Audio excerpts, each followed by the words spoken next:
Então, gente, vamos lá, vamos começar o nosso quinto encontro, né? Então, vamos passar por uma nova categoria de elementos de máquinas, que são os elementos de apoio, né? Então, a gente viu nos outros 4 encontros anteriores os elementos de fixação, e agora a gente vai para os elementos de apoio, tá? Então, quem são esses elementos de apoio, né? São os acessórios auxiliares para o funcionamento de máquinas, né? Então, a gente vai falar sobre as buchas, as guias, né, os rolamentos e os mancais.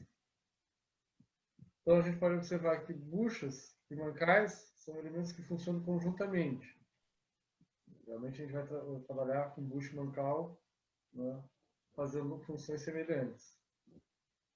Então, a gente vai fazer eles em separados. Então,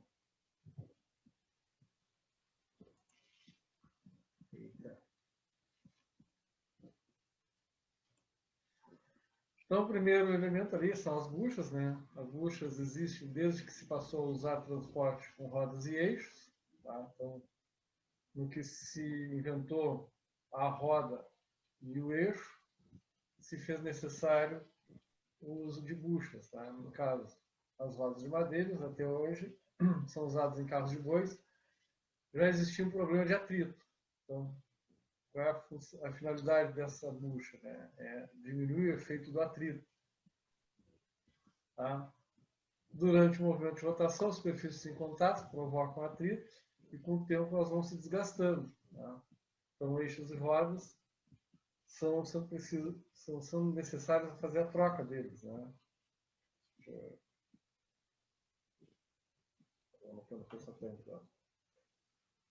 Com a introdução das rodas de aço, né, essa necessidade de ter as buchas se manteve porque a gente continua com o problema do atrito. Né? Então, qual é a solução para a roda de aço? Né? Também colocar um anel, né, entre o eixo e a roda.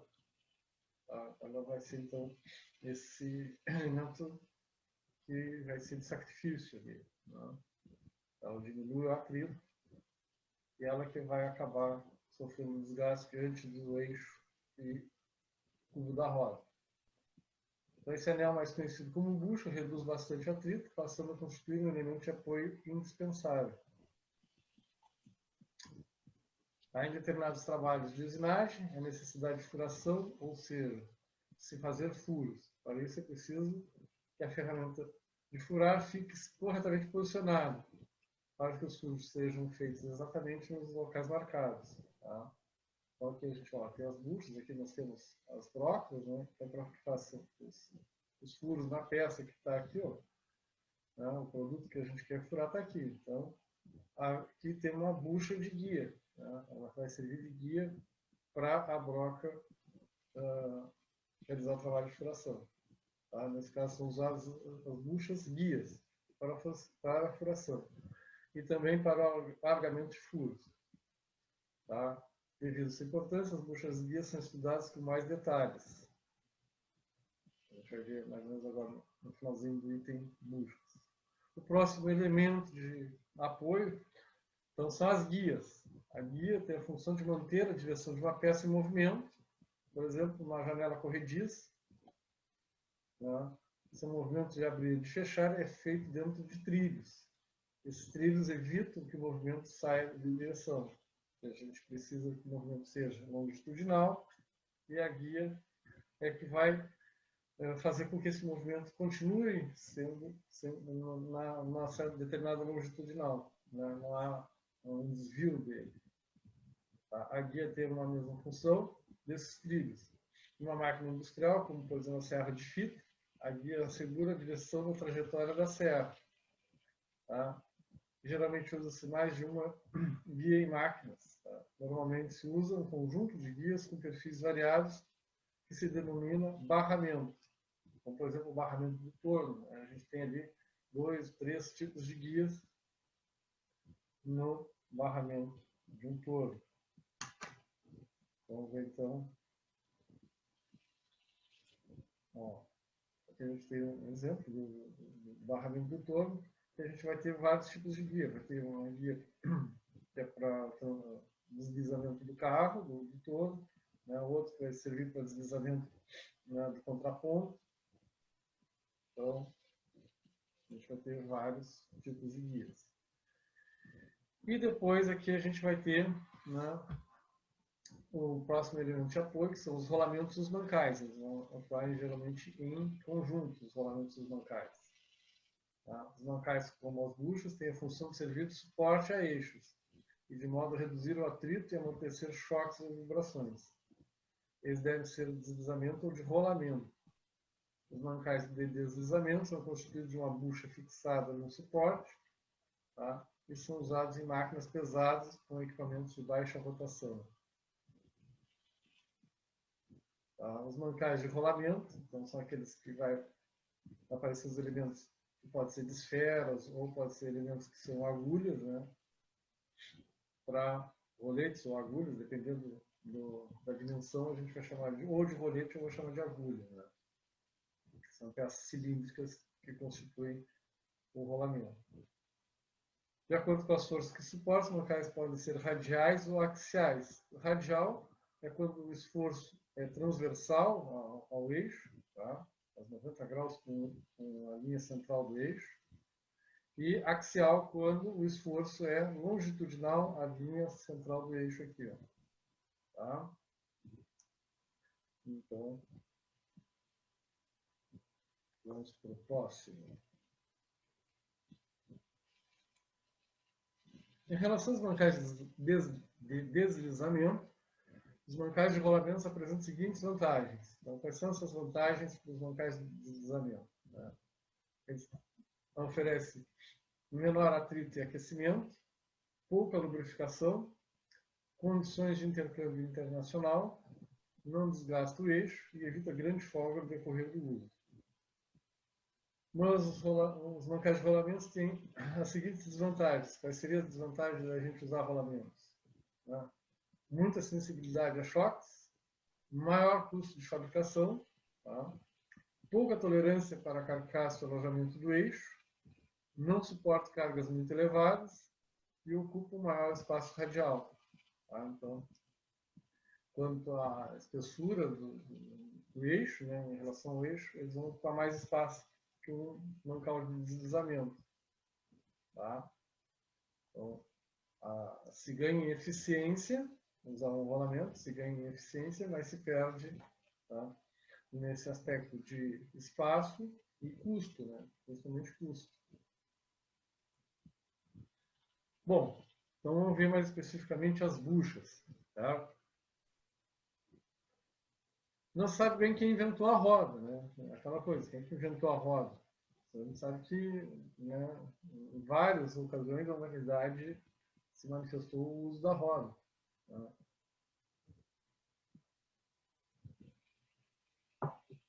Não se sabe bem aonde que se começou o uso dela, mas que foi que alavancou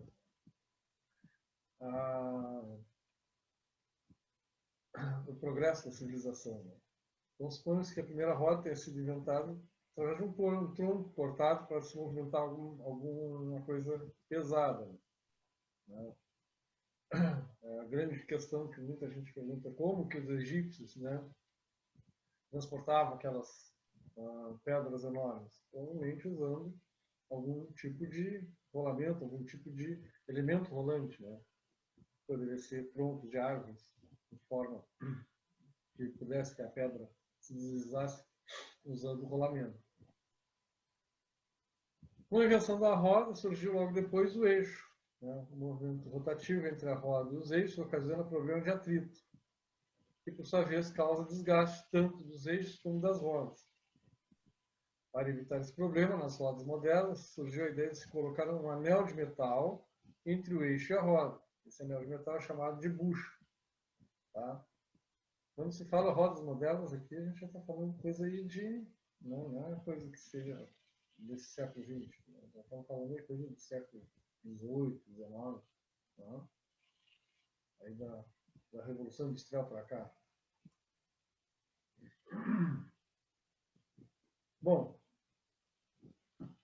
e as buchas, então, Muitos aparelhos possuem buchas em seus mecanismos, como, por exemplo, o liquidificador, o espremedor de furo, o ventilador.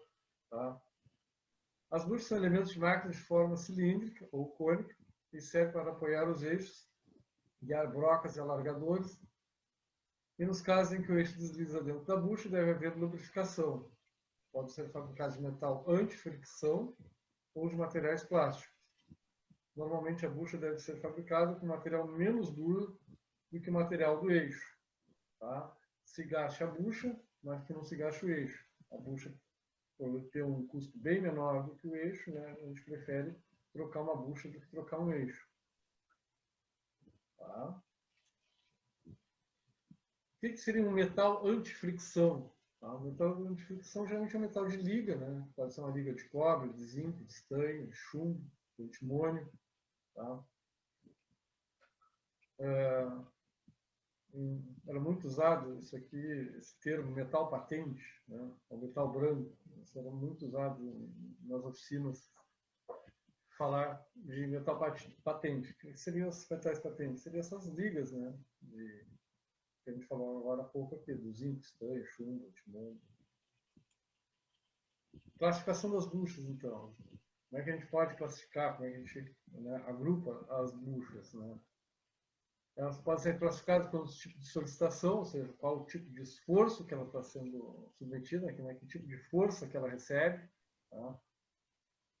Então, ela pode ser de fricção radial, para esforços radiais. Então, o que é radial? É um esforço que é transversal ao eixo, ou seja, um esforço que como se estivesse cortando o eixo. Tá? Então, imagine vocês pressionando o eixo contra, né, a seção dele.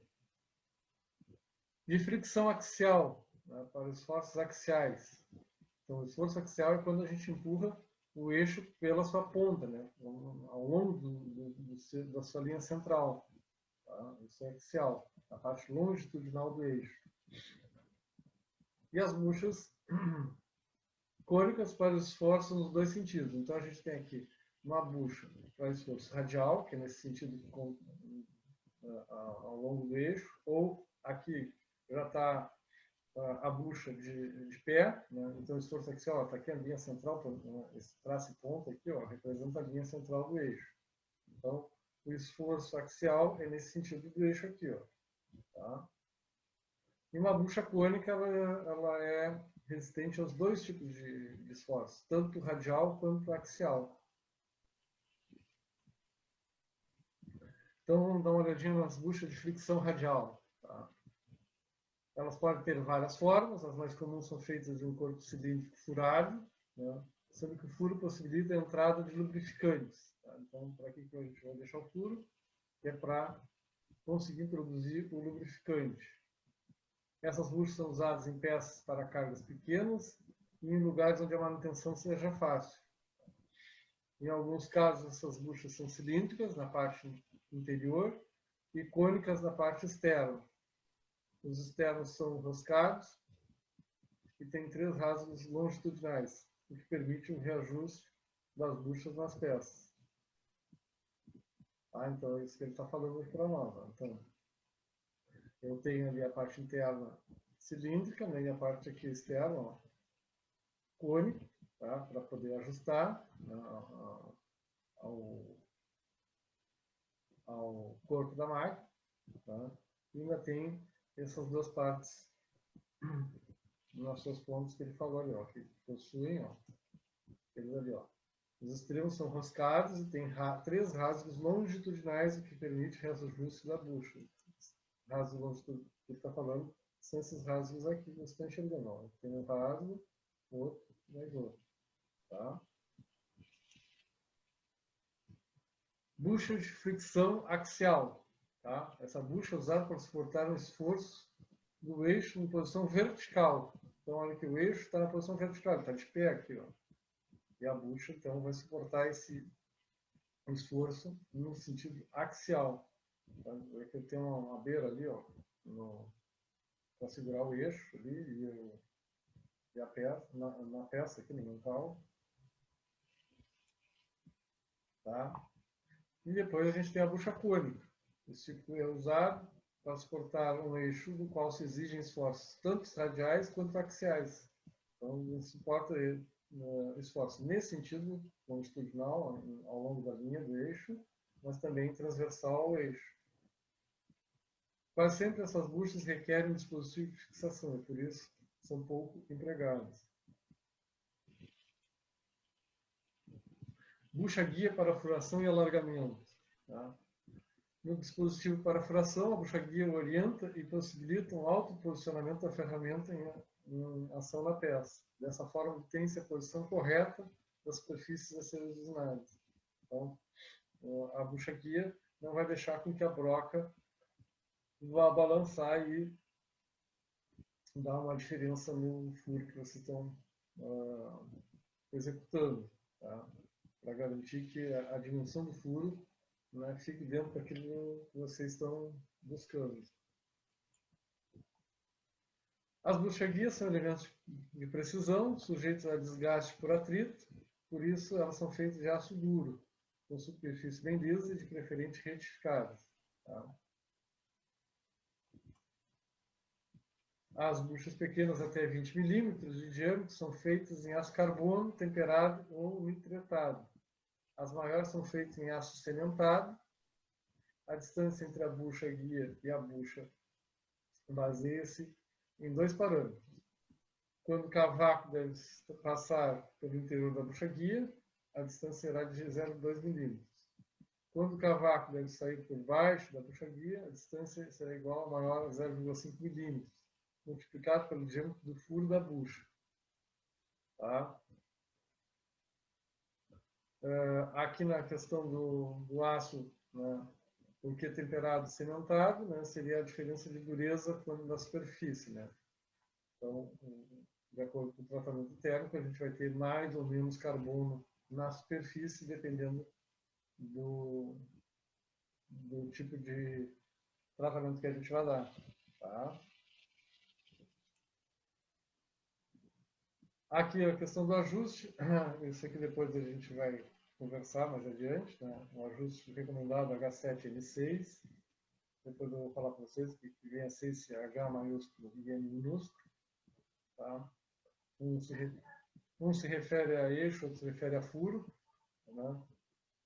A distância E como saída por baixo do cavaco, tá? Essa folguinha que tem que deixar para a saída do cavaco. Bucha com borda de limitação da descida, diâmetro D conforme a ferramenta rotativa, diâmetro D maior, né, que a ferramenta rotativa. Isso aqui é mais informação para quem está executando o furo. Né? O próximo elemento, tá, que a gente tem é a guia. Tá? A guia é um elemento de máquina que mantém com certo rigor a trajetória de determinadas peças. Para ficar clara a sua descrição, apresentamos como exemplo a ilustração de uma porta corrediça de um box de banheiro. Então, aquela partezinha onde a porta, né, vai deslizar, vai correr, né, tem um trilhozinho, aquele trilhozinho ali que vai ser a nossa guia. Né? Isso que a gente vai chamar de guia. Então, essa parte do trilho, aonde vai se manter o movimento. Aqui o movimento é longitudinal da porta. E o que faz essa guia? Ela mantém o movimento nesse sentido longitudinal. Tá? As guias de deslizamento apresentam geralmente nas formas das ilustrações abaixo. A gente vai ter as guias de forma cilíndrica, tá? Par de faces paralelas, rabo de andorinha e guia prismática em V. Então, a gente tem alguns exemplos. Ó. No caso de se desejar um movimento retilíneo, geralmente são usadas guias constituídas de peças cilíndricas ou prismáticas. Tá? No caso de peça cilíndrica, um cilindro seria tipo um tubo aqui, tá? Onde a peça guiada vai deslizar sobre esse cilindro. A peça prismática, no caso aqui, onde vai ocorrer a peça vai se deslizar, né? Então, essa guia aqui, o que ela é na prismática? Seria uma barra chata, uma barra quadrada, tá? E esse objeto vai deslizar ao longo dessa barra chata ou dessa barra quadrada.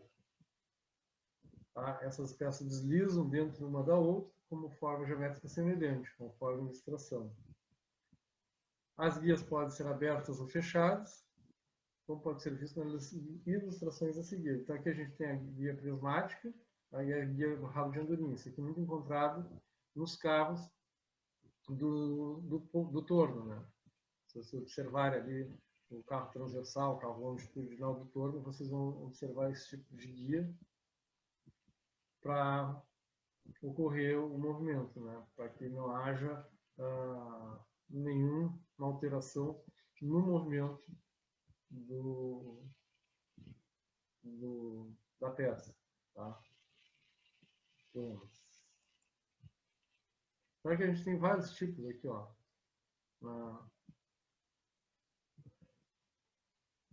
Rabo de andorinha, aplicação, né, para carro porta-ferramenta, via plana, para torno revólver, via prismática dupla, né, carro longitudinal, via em forma de telhado, né, guia de mesa, via duplo V, também para guia de mesa, vias prismáticas e planas, para torno mecânico, via plana em V, para guia de mesa. Tá? Réguas de ajuste, também. Quando uma ou mais peças se movimentam apoiadas em guias, as superfícies entram em contato por atrito. Com o passar do tempo, o movimento vai provocando desgaste da superfície, dando origem à folga no sistema, mesmo que ele seja lubrificado. Para evitar que essa folga prejudique a precisão do movimento, é preciso que ela seja compensada por meio de réguas de ajuste. Tá? As réguas têm um perfil variável de acordo com a dimensão da folga. Então, eles vêm aqui, ó, tem um perfil rabo de andorinha aqui, né? E para que faça esse ajuste, ó, a gente tem uma régua de ajuste aqui, ó, que seria essa peça prismática que a gente vai colocar na nossa guia, que é para compensar o desgaste da guia. Tá? Então, quando a gente vai fazer a manutenção, a gente pode trocar somente a regra de ajuste aqui. Não há necessidade de retificar toda a nossa guia. Tá? Tipos de barramentos e suas respectivas regras de ajuste. Então aqui a gente tem alguns exemplos, né, dos tipos de regras de ajuste que são fixadas. Tá?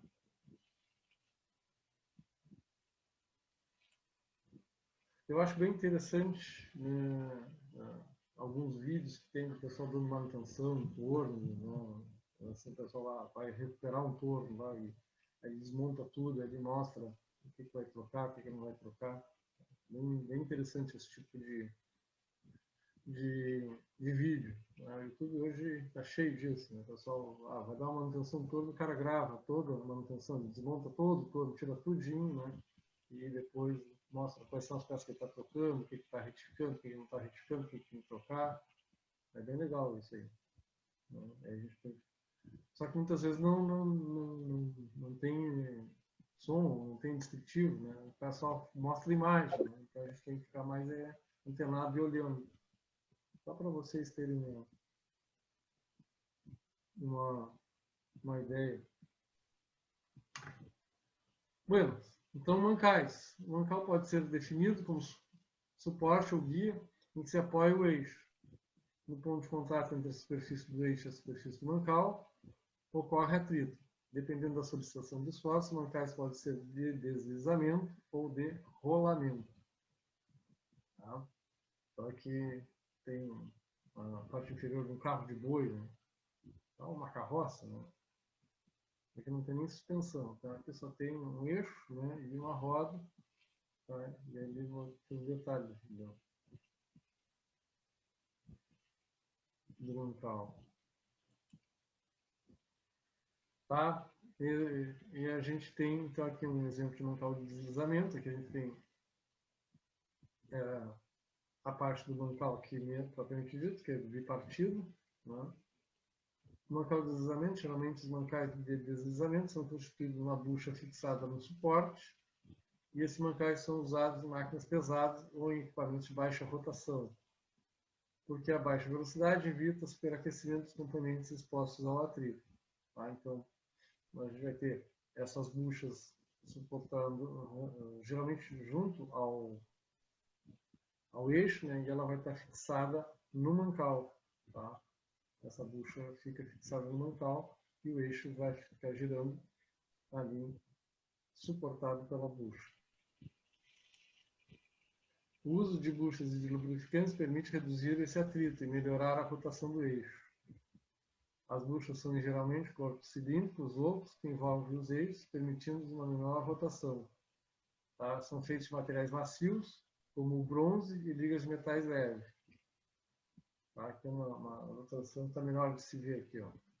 Então, a gente tem aqui o eixo, tem aqui a bucha desse material. Tá? Essa bucha pode ver que tem um certo ressalto aqui. Né?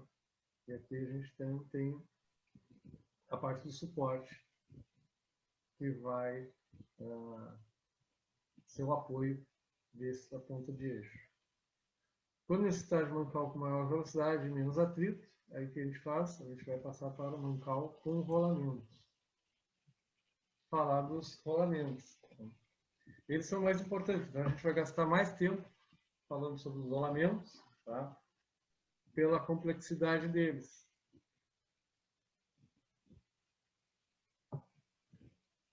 Vamos olhar na água aqui. Bom, rolamentos são suportes mecânicos montados nos eixos. Basicamente são construídos por dois anéis fabricados em aço especial, separados por fileiras de esferas ou de rolos cilíndricos ou cônicos. Essas esferas ou rolos são separados entre si por meio de uma porta-esferas ou porta-rolos. Então, dá uma olhadinha. Tá? Alguns historiadores situam o início de seu uso por volta do ano de 4000 a.C. Tá? Então, a gente já tem um registro ali dos escandinavos, né, que usavam rolamento nos trenós. Tá? E também outros historiadores, né, viram indícios lá pelo ano de 3500 a.C., os sumérios. Tá? Os sumérios fica ali onde hoje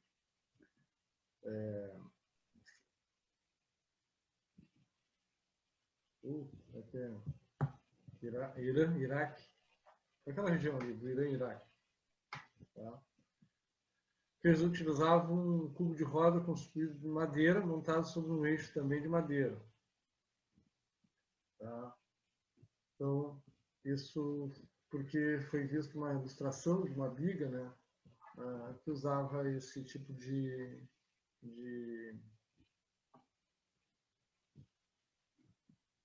suporte. Hoje a coisa não está fluindo, hoje estou meio lento. Gente. Tá? Já os egípcios apresentam diversas provas de seu uso datado de cerca do ano de 1800 a.C., tá? Que mostra que o egípcio aponta numa pedra em torno do lubrificante no chão. Então, essa ilustração dos egípcios é frequentemente referida como a mais antiga figura de um engenho de lubrificação trabalhando.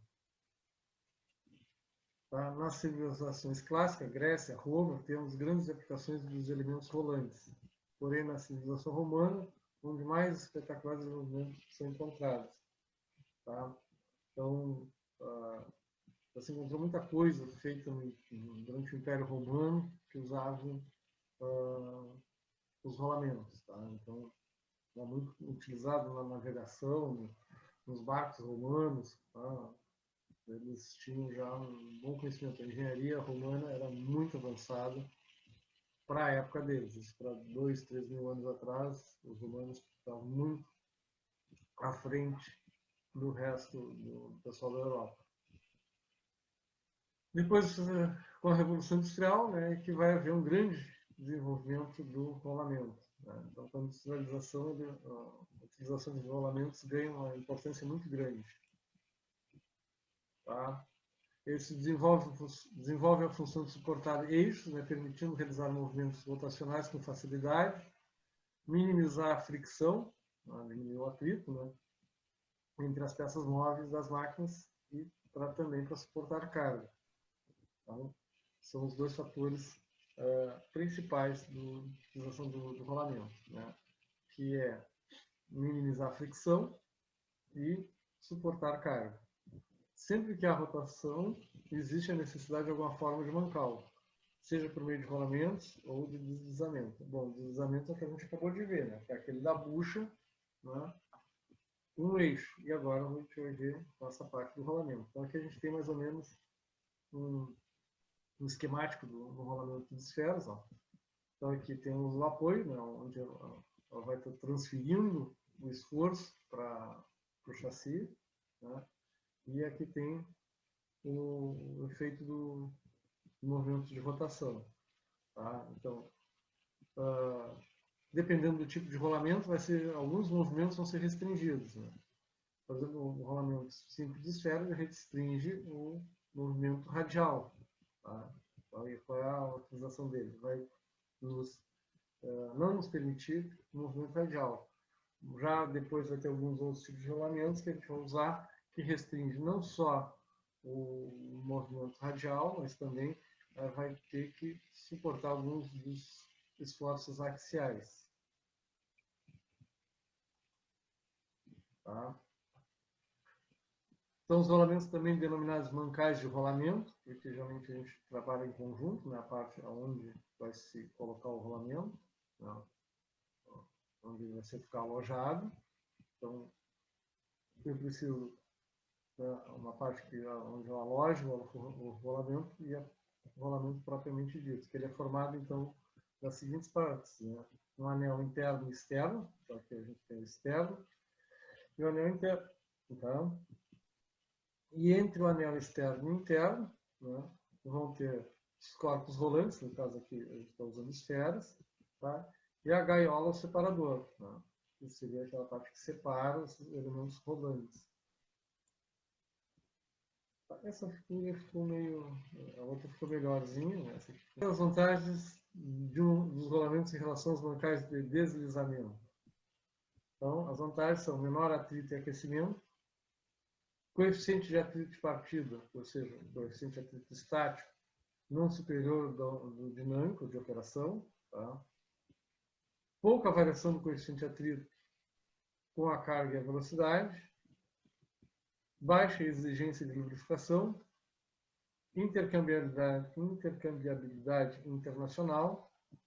Tá? O que ele quer dizer com isso, com a intercambiabilidade internacional? Existe uma normatização para os rolamentos que todos os fabricantes eles vão cumprir. Tá?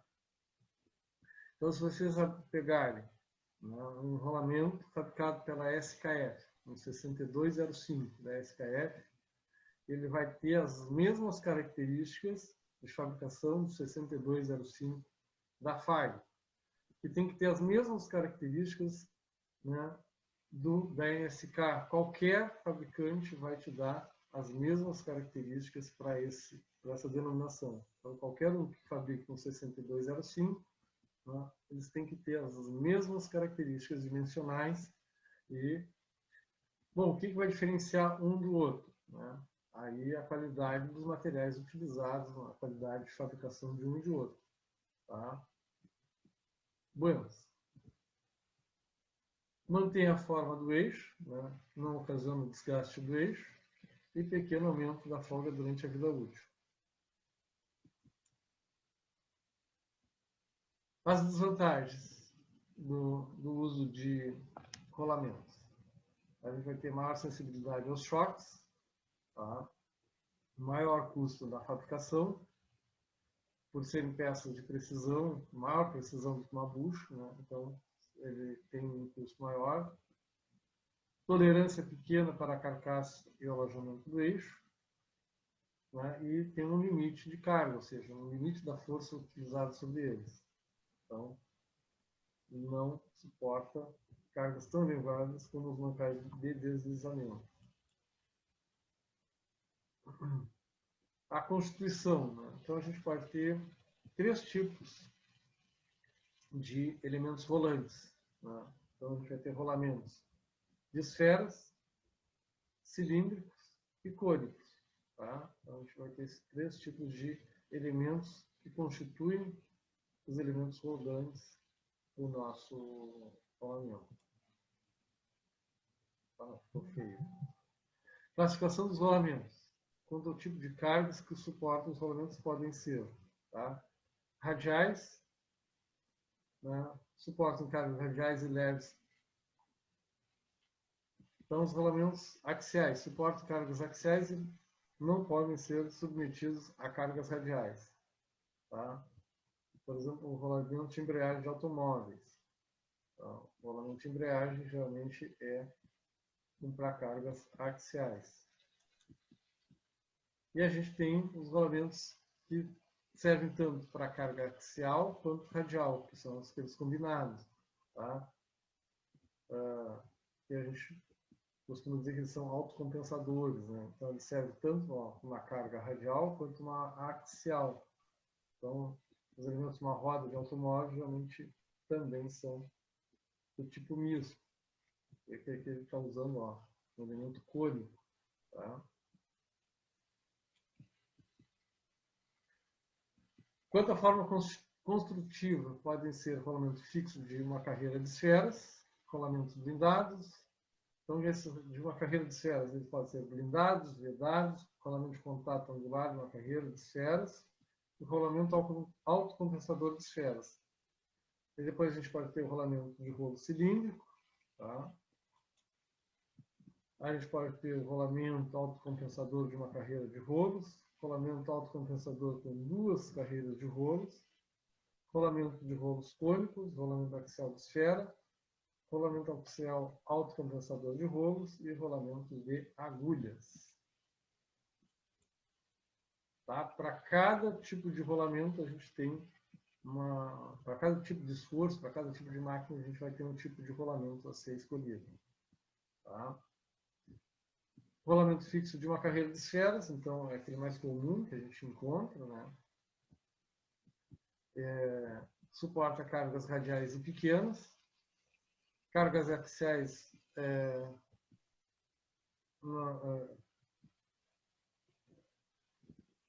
é apropriado para rotações muito elevadas. Então, para que a gente pode usar um rolamento de uma carreira de esferas? Né? Tá? Então, as rotações são muito elevadas e para suportar cargas radiais e pequenas cargas axiais. Isso aí tudo quebrado. Sua capacidade de ajustagem angular é limitada, então é necessário perfeito alinhamento entre o eixo e os furos da caixa. Tá? A desvantagem, às vezes, de usar o rolamento comum é esse. Na montagem tem que estar bem alinhado. O alinhamento é uma coisa que é importante na hora da montagem do rolamento de uma carreira de esferas. Tá? Porque ele não suporta... A capacidade de suporte angular dele é muito pequena. Bom, os rolamentos blindados. O que são rolamentos blindados? O rolamento recebe placas de aço inseridas sob pressão em ranheiras nos anéis internos e externos, especialmente projetado para evitar que as placas sejam retiradas. Tá? Bom, se o rolamento é blindado, não se deve tirar a blindagem do rolamento. Isso aí às vezes acontece, né? Os caras vão lá e tiram a blindagem do rolamento. Por quê? O cara quer fazer manutenção, quer botar lubrificação. Ele é blindado porque... Qual é o objetivo dele ser blindado? A gente não quer que nada de fora entre para dentro da parte do rolamento. Tá? As placas, ao serem retiradas, deformam. As placas são feitas de aço comum, portanto, não podem receber os fósforos. As placas de blindagem protegem os rolamentos contra a penetração de corpos estranhos e o escoamento de graxa. A estrutura da blindagem é composta de duas fendas contraídas e um espaço para refrear a graxa. Quando blindados ou vedados, ambos os lados dos rolamentos são fornecidos com graxa de qualidade comprovada e em volume adequado. Aí já vem com a graxa necessária ali, com o volume adequado de graxa para a lubrificação dele ali. Tá? Então, um erro muito grande é quando o pessoal acaba tirando a blindagem, né? Para fazer, quando estão fazendo manutenção, vão lá e tiram a blindagem do rolamento, talvez para aumentar o uso dele, trocando uma graxa, botando uma graxa que vai dar uma maior vida, não, porque no momento que tu abriu a blindagem já acabaste com a vida do rolamento, né? Porque está permitindo que elementos estranhos entrem para dentro daquele rolamento. E ele foi projetado para não ter entrada de elementos estranhos. Tá? O blindado, então, é com aço. Os vedados, tá? Esse já é uma placa de borracha que faz a vedação. É uma borracha nitrílica reforçada com álbum de aço, introduzida sob pressão no rebordo do anel externo. O sistema de vedação consiste de duas fendas estreitas, uma para refrear a graxa e outra para borda para contato. A borda de contato é protegida por uma borda externa, evitando a penetração de corpos estranhos. Tá? Ele tem ótima capacidade de proteção contra a sujeira. Rolamento de contato angular de uma carreira de esferas. Tá? Admite cargas axiais somente em um sentido, portanto. Tá? Então aqui está indicando ali, ó, só admite carga axial nesse sentido. Vou ver que aqui, ó, aonde está a parte do anel interno aqui, ó, onde vai estar o nosso elemento rodante aqui, que seria a esfera, né? Ele tem um ressaltozinho para a parte de dentro e que na pista superior tem um ressalto para a parte de fora. Deve ser montado contraposto a outro rolamento que possa receber a carga axial no sentido contrário.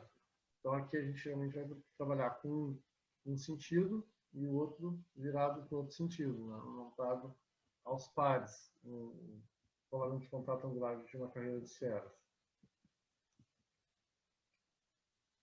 Bom, para evitar de usar então dois rolamentos, a gente pode partir para esse outro aqui, ó, o rolamento autocompensador de esferas. Tá? É um rolamento de duas carreiras de esferas, com uma pista esférica anel externo, que lhe confere a propriedade de estágio angular, ou seja, compensar possíveis desalinhamentos ou flexões do eixo. Ó, e ele suporta as cargas nos dois sentidos. Tá? A indicação de suporte de carga axial nos dois sentidos. Rolamento de rolo cilíndrico, apropriado para cargas radiais elevadas. Tá? Os seus componentes separados facilitam a montagem e desmontagem. E a gente também tem o rolamento autocompensador de uma carreira de rolos. Ele é empregado particularmente indicado para construções em que exige uma grande capacidade de suportar carga radial e compensação de falhas de alinhamento. O rolamento autocompensador com duas carreiras de rolo é um rolamento para os mais pesados serviços. Os rolos são de grande diâmetro e comprimento. Devido ao alto grau de oscilação entre os polos e pistas, existe uma distribuição uniforme de carga. Rolamento de rolos cônicos, além de cargas radiais, os rolamentos de rolos cônicos também suportam cargas axiais em um sentido. Os anéis são separáveis, o anel interno e externo podem ser montados separadamente, como só admitem cargas axiais em um sentido, de modo geral, torna-se necessário montar os anéis em pares um contra o outro. Não sei se vocês já tinham visto quase todos esses tipos de rolamentos, né, no trabalho de vocês. Acho que nós temos aqui só dois que são de produção, quase tudo a gente de manutenção, mas acho que já tinham entrado em contato com esse tipo de rolamento. Né. Então, o rolamento axial de esfera, ele serve com uma escora simples e escora dupla, admite elevadas cargas axiais, porém não pode ser submetido a cargas radiais. Para que as esferas sejam jogadas firmemente em suas pistas, é necessário que atuem permanentemente em uma determinada carga axial mínima. Rolamento axial autocompensador de rolos. Possui grande capacidade de carga axial e, devido à disposição inclinada dos rolos, também pode suportar consideráveis cargas radiais. A pista esférica do anel da caixa confere ao rolamento a propriedade de alinhamento angular, compensando possíveis desalinhamentos ou flexões do eixo.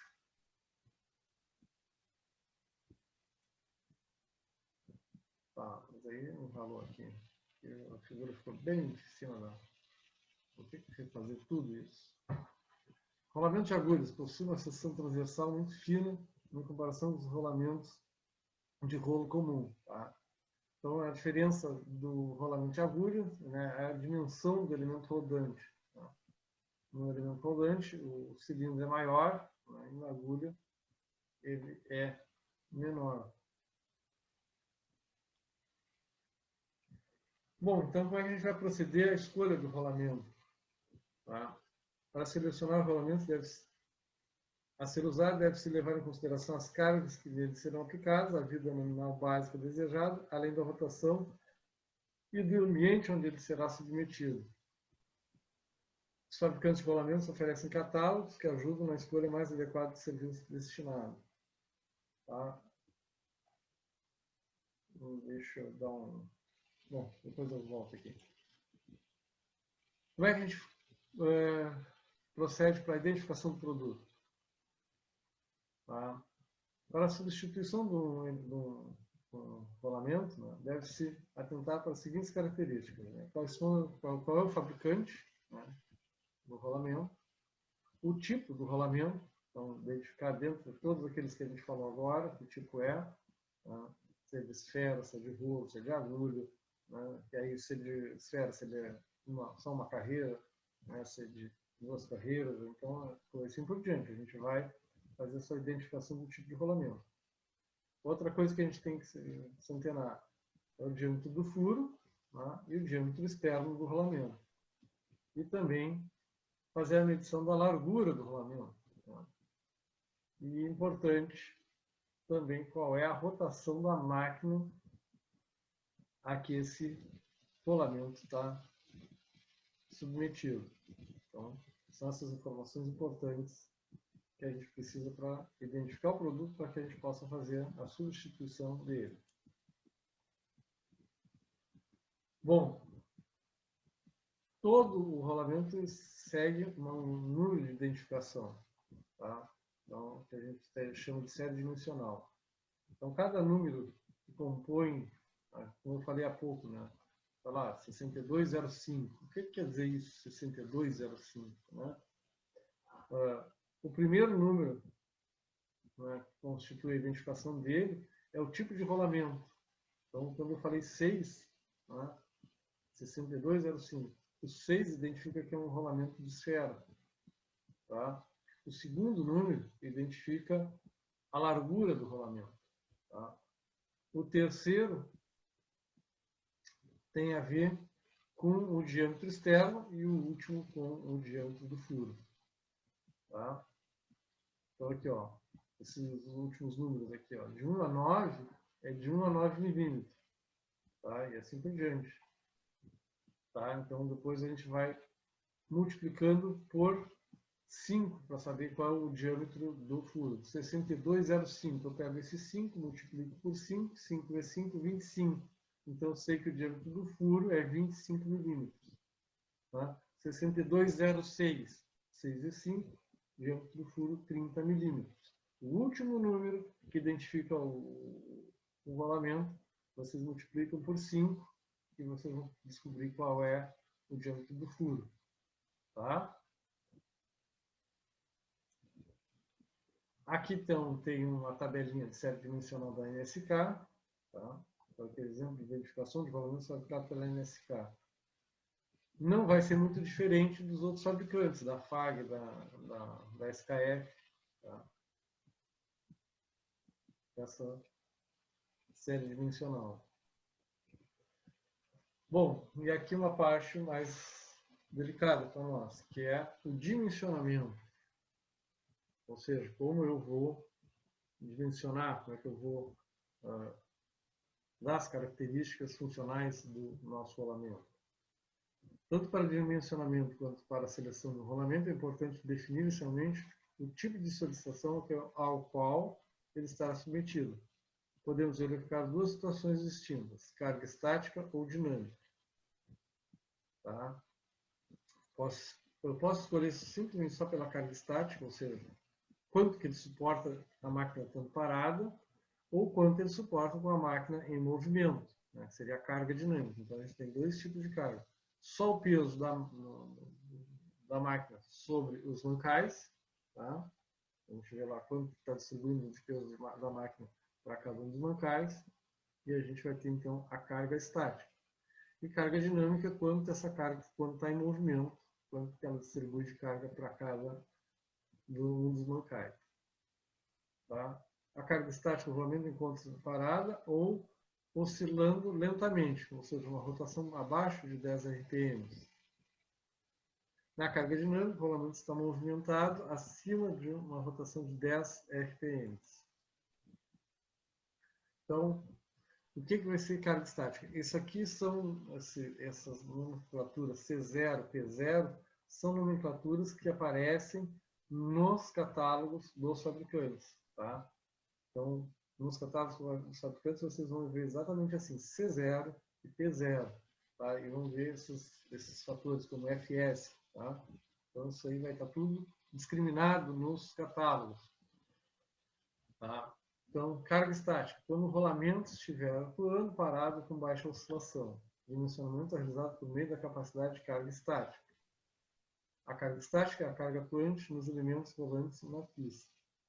Então, para a gente estimar esse valor de carga estática, tá? Eu vou pegar a carga estática equivalente, ou seja, aquela que eu peguei e fiz a distribuição do peso da máquina entre os dois mancais. Vamos supor que a gente esteja escolhendo um rolamento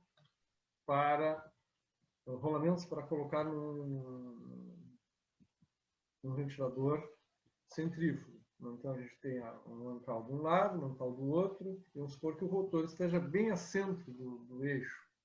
Então, metade do peso do rotor eu vou distribuir para o mancal, metade do peso do rotor eu vou distribuir para o outro mancal.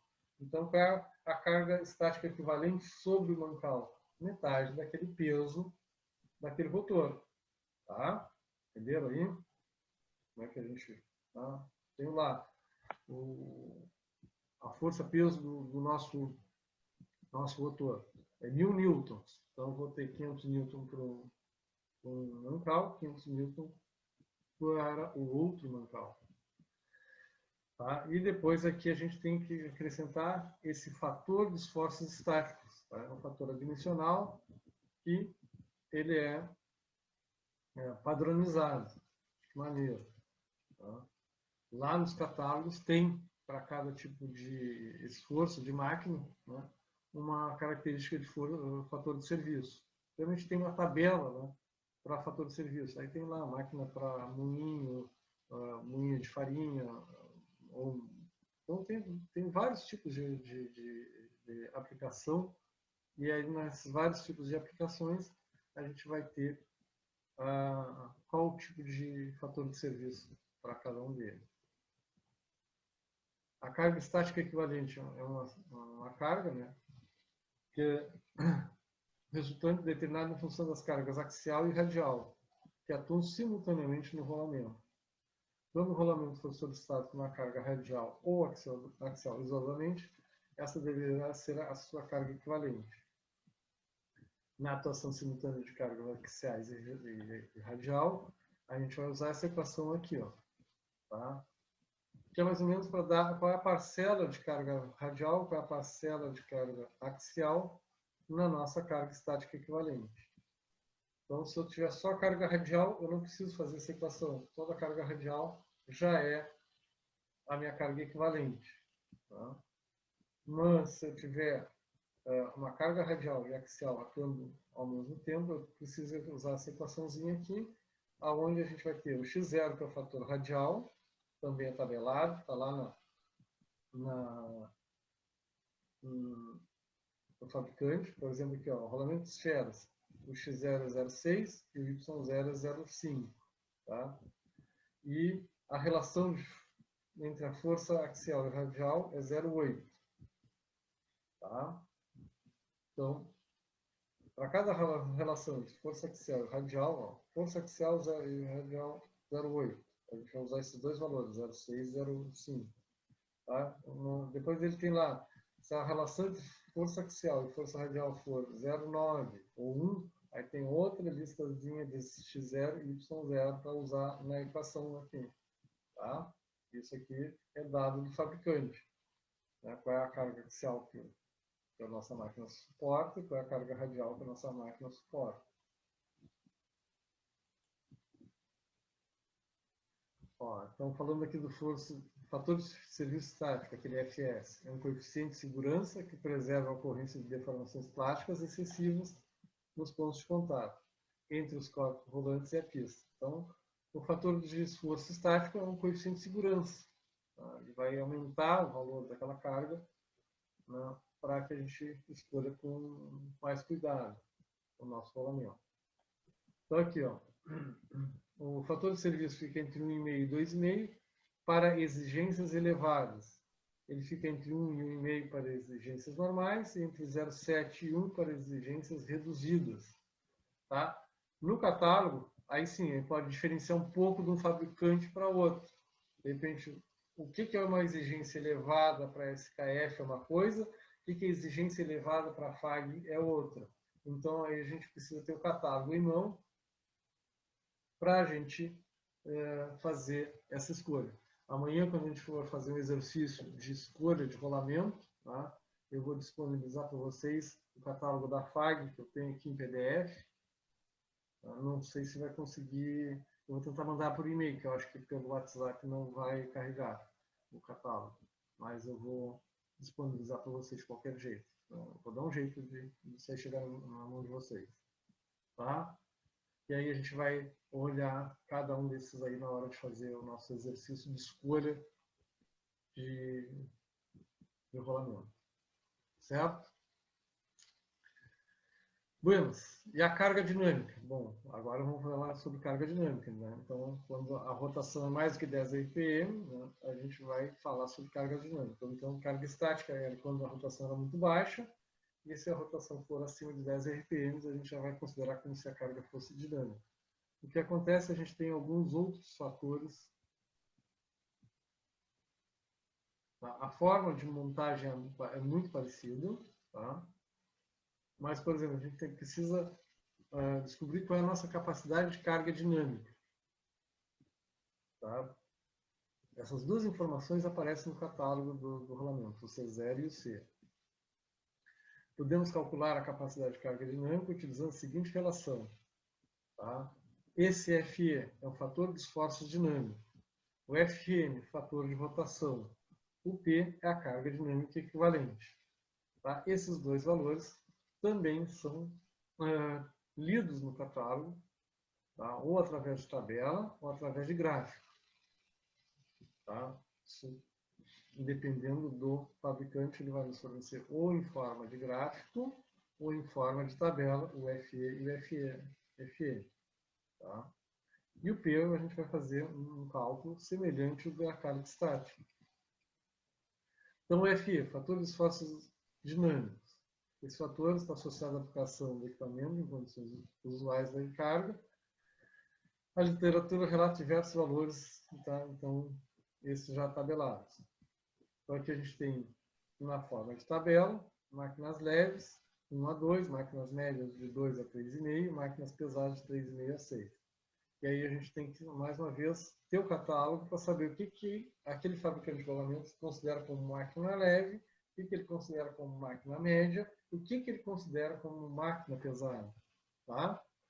Então, às vezes, aí, o que diferencia a escolha de um fabricante de outro está nesses critérios aonde eles encaixam o maquinário. Né? Pode ser leve para um, mas para outro fabricante pode ser médio, porque ele garante, não, meu material, o meu método de fabricação do rolamento, eu considero essa máquina como média, não considero ela como leve. Tá? Então, vai diferenciar isso aí em relação aos catálogos. Fator de rotação. Esse fator está associado à velocidade, né, geralmente a velocidade de giro, né, com o qual o rolamento gira. Outra questão é o tipo de elemento. Então, a gente tem aqui o fator de rotação ou para esferas ou para rolo. Então, aqui, ó, rotação 50 RPM. Para a esfera, o fator de rotação é 0,874. Para rolos, para uma mesma rotação de 50 RPM, o fator é 0,885. Tá? Então, aonde a gente vai fazer a leitura desses fatores, né, ou num gráfico ou numa tabela, ela vai ter diferença. Tá? Aqui está muito resumido. Isso aqui essa tabelinha que está passada aqui é só uma questão de informação. Você vê que depois tem a rotação de 500 RPM, 1.600 RPM. Tem tabelas mais complexas no catálogo do fabricante. Tá? Então, lá tem várias rotações, né, e tem vários valores de fator de rotação. Capacidade de carga dinâmica. A capacidade de carga dinâmica dos diversos tipos de rolamento é encontrada nas tabelas que compõem os catálogos. Mais uma vez, vamos nos falar quase tudo que a gente precisa está naquele catálogo. E é interessante os catálogos dos fabricantes porque eles trazem exemplos de como fazer essa escolha. Tá? Então, é bem guiado o negócio. Não é uma coisa que a gente não consiga usar. Tá? Basta a gente ter um conhecimento técnico ou um conhecimento como vocês estão adquirindo agora.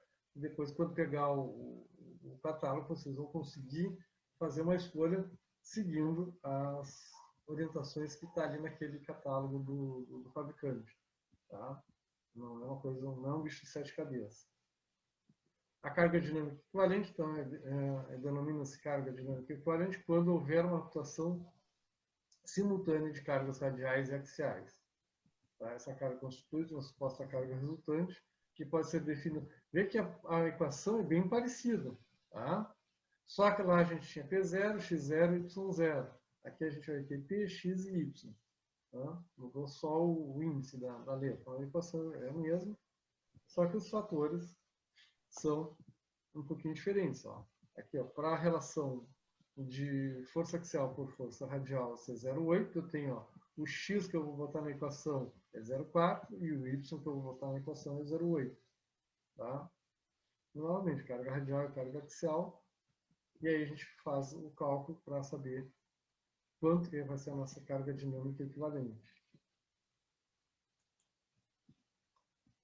Então, depois a gente vai usar essa equação aqui de capacidade de carga se ele for exposto a alta temperatura. Então, além do Fn que a gente já falou, a gente vai ter então o Ft, que é o fator de temperatura. Tá? Para se calcular a capacidade de carga dinâmica, a gente vai usar essa equação e aqui a gente tem o Ft, que é o fator de temperatura. Que é só, como ele está no denominador, ele acaba reduzindo o valor da capacidade térmica, capacidade de carga do nosso rolamento. Então, novamente, a temperatura máxima de serviço, 150 graus, 200 graus, 250 graus, 300 graus, a gente vai tendo o fator de temperatura. Quer dizer que até 150 a gente não vai entrar com fator de temperatura, porque ele é 1 ali, né? Mas a partir de 150 a gente começa a usar um fator de temperatura. Então, para 200 graus, 0,73, para 250, 0,42, para 300, 0,22, tá? Então, aqui está muito pequenininho, mas aqui vocês veem que já dá para enxergar, viu? Que a gente tem aqui a denominação do furo aqui, tá? E depois a gente tem aqui o C, uma coluna de C, uma coluna para C0. Então a gente vai tendo aqui no catálogo do fabricante, né, qual a capacidade de descarga para esse diâmetro, qual a capacidade de carga para ou estática ou dinâmica, estática e dinâmica, para cada um dos diâmetros do rolamento, diâmetro furo do rolamento. E outra coisa importante, né, principalmente para a gente fazer a troca do rolamento, é saber qual é a vida útil do rolamento. Então, a gente tem que fazer uma previsão de quando é que eu vou abrir, né, aquele mancal para saber se eu vou trocar ou não o rolamento. Tá? Esse cálculo de vida útil é uma previsão que a gente faz para para manutenção. Então, a vida útil do rolamento compreende um período no qual se desempenha corretamente essa função. A vida útil termina quando ocorre o desgaste causado pela fadiga do material. Tá? Não quer dizer que esse cálculo, que eu faço esse cálculo, ele já fadigou e já não presta mais. Eu posso fazer o quê? Eu tenho essa previsão, vou lá, abro, faço uma análise dimensional, né, um visual do meu rolamento, posso dizer, não, ele ainda está apto pelo desgaste que ele sofreu, pelo dimensional dele, ele ainda pode ter uma vida útil aí aumentada. Tá? Então, esse LNA é a nossa duração até a fadiga. Então, a gente tem 3 fatores aqui, o A1, o A2 e o A3. O A1 é o fator de probabilidade, né? Qual a probabilidade de haver uma fratura. O A2 é o fator de matéria-prima, tem a ver com o material que é feito o rolamento. Tá? O A3 é o fator de condições de serviço, né? Aonde que eu estou usando, né, o meu rolamento. Se eu estou usando na refinaria, é uma coisa. Se eu estou usando na Yara, que é adubo, né, é uma coisa bem diferente. O mesmo rolamento, o mesmo equipamento, né, lá na refinaria, tem uma vida útil bem maior do que aquele que estão usando ali na Yara ou na Piratini, nessas outras fábricas de adubo aí. Tá? Ou até mesmo se for, né, um rolamento para motor diesel, né? Eu posso ter eu tenho um caminhão, mas o meu caminhão é só de estrada, mas eu tenho um caminhão que está puxando adubo, o outro está puxando container. Né? A diferença de ambiente onde tu está utilizando, né? Pode ser o mesmo caminhão, mas em ambientes, né, um mais agressivo, está, né, trabalhando no adubo, o outro menos agressivo, porque ele está na estrada, só fazendo frete. Né? O outro está, né, o que transporta container na estrada aqui da Barra, aqui, né, apesar dele não estar na fábrica de adubo, mas ele está em contato com o ambiente agressivo, porque ele recebe, né, essa poluição que vem da fábrica de fora, né, em menos quantidade que aquele que vai lá dentro da fábrica e faz o transporte do adubo. Tá? Então, e a vida nominal do rolamento. Né? Essa vida nominal está entre 10 mil horas e 100 mil horas, isso vem tabelado. No momento que eu escolho o rolamento, ele já me dá um valor de horas de uso. Tá? Então, fator A1, fator de probabilidade. Esse fator prevê a probabilidade de falha do material devido à fadiga. Tá? Então, esse é um fator que tem a ver com leis estatísticas, então isso também já está tabelado. Então, a probabilidade de falha pode ser de 1, 2, 3, 4, 5 até 10. Tá? Ou seja, de 1% de falha, 2, 3, 4, 5 até 10% de falha. O fator A1, 1% de falha, o fator é 1. Conforme vai aumentando, né, a probabilidade de ocorrer falha, vê que o fator vai aumentando, ou seja, vai diminuindo, o fator vai diminuindo. Quanto mais ele diminui, mais vai se reduzindo a vida útil do rolamento. Eu peguei lá, escolhi um rolamento, deu lá como 100 mil horas de uso. Né? Vai ser para 100 mil horas de uso contínuo. Daí, quando a gente bota horas de uso, é horas de uso contínuo. Então, aqui, se a probabilidade de falha é de 10%, ou seja, aonde está encaixado no uso dele, é de 10%, então eu vou ter um fator 0,21. O fator de matéria-prima, o A2, esse fator considera as características de matéria-prima e o respectivo tratamento térmico. Tá? Para aços de alta qualidade, o A2 é 1. Tá? E para materiais tratados termicamente, passa para 1,2. Ou seja, aqui é só a diferença se o material vai ser material comum, de qualidade, ou se ele vai ser tratado termicamente. Esse aumenta a vida útil. Né? Então, nem todos os fatores são negativos de decréscimo. Né? Existem fatores de acréscimo também. E o A3, fator de condições de serviço. As condições de serviço influenciam diretamente na vida útil do rolamento. A duração é prolongada quando o ambiente de trabalho é limpo, a lubrificação é adequada e a carga atuante não é excessiva. Tá? Não estamos falando de fábrica de adubo, isso aqui foi excluído de cara, né? O ambiente limpo, a lubrificação adequada e a carga atuante não é excessiva. Tá? O término da vida útil do rolamento ocorre quando há formação de pizza, ou seja, começa erosão, quando a gente vê ponte de erosão, né? Então, aquelas falhazinhas de erosão que a gente vai vendo na superfície da pista. Tá? Principalmente essa parte aqui, ó. E na parte de dentro aqui. A parte de dentro, vocês estão vendo ali, ó, olha lá, aquele monte de pontinhos ali, ó, são os pits, ou seja, são aqueles pontos de ferrugem aonde tá, os elementos rodantes estão em contato. Então, as condições ideais, né, é 1. As condições drásticas, ou seja, 0,6. Então, aqui a gente tem duas escolhas, ou vai 1 ou vai 0,6. Tá? E a lubrificação, como deve ser feita a lubrificação? Há um filme de óleo muito fino, formado entre os corpos rolantes e as pistas de rolamento em funcionamento, impede o contato metálico direto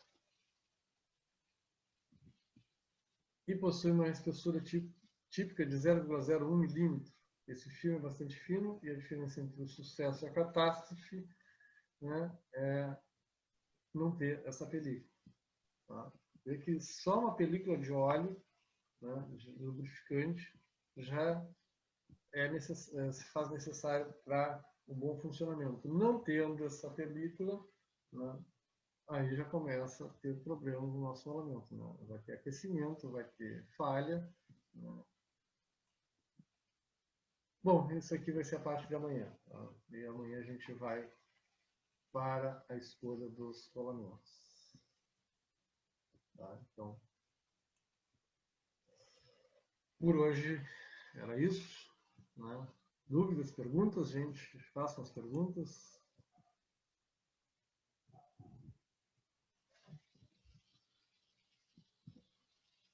E aí, gente? Manifesta-se.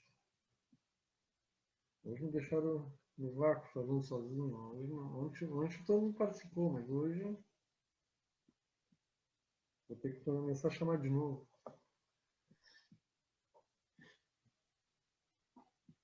Tá? Acho que amanhã, com o exercício da escolha do rolamento, acho que aí o pessoal vai estar mais à vontade de falar.